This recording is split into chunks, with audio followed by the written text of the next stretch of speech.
Je vais vous parler de Hadès. Vous avez déjà dû en entendre parler, mais je ne suis pas sûre que vous le connaissez très bien. Je vais vous parler, donc vous faire sa description, vous parler de sa généalogie, de son habitat, de son aventure et de la source.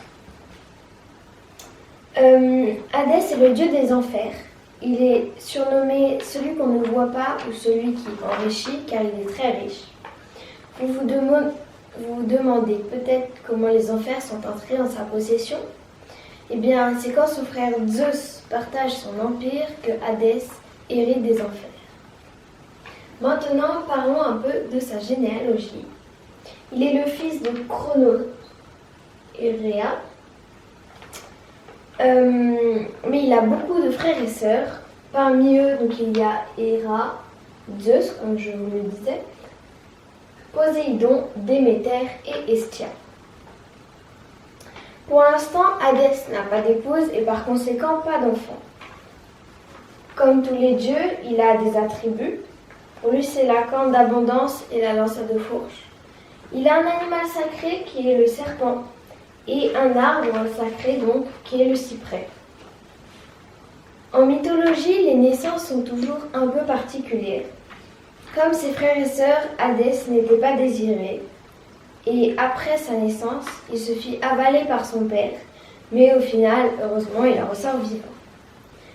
Pour se déplacer, Hadès utilise un char en or tiré par 4 chevaux couleur nuit qui crachent du feu par les naseaux. Pour l'aider à garder les enfers, il y a Cerbère, un chien à 3 têtes et une queue de serpent. Ce chien laisse les morts entrer dans les enfers, mais ne les laisse surtout pas ressortir. Pour se rendre aux enfers, il faut traverser le Styx sur la barque de charbon. Hadès habite dans les enfers, un endroit sombre et sans lumière, sauf peut-être les flammes que crache Cerbère quand quelqu'un essaye de sortir des enfers. Hadès est le seul dieu qui ne vit pas sur le mont Olympe. Maintenant, je vais vous parler d'une de ses aventures.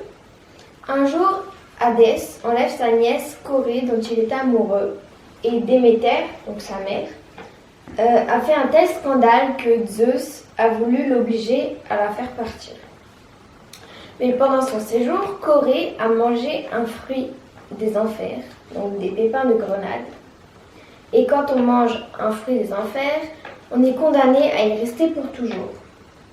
Hadès et Corée, donc renommée Perséphone, finirent par se marier. Ils eurent 3 enfants qui se nomment Zagreux, Macavia et Mélinoé. Voilà. Et maintenant, je vais vous poser 3 questions pour voir si vous avez bien suivi. Quelle est la particularité de Hadès? Qui est Cerbère? Et quels moyens utilise Hadès pour se déplacer? Je vous laisse me le dire en commentaire et n'hésitez pas à mettre un pouce bleu et à vous abonner.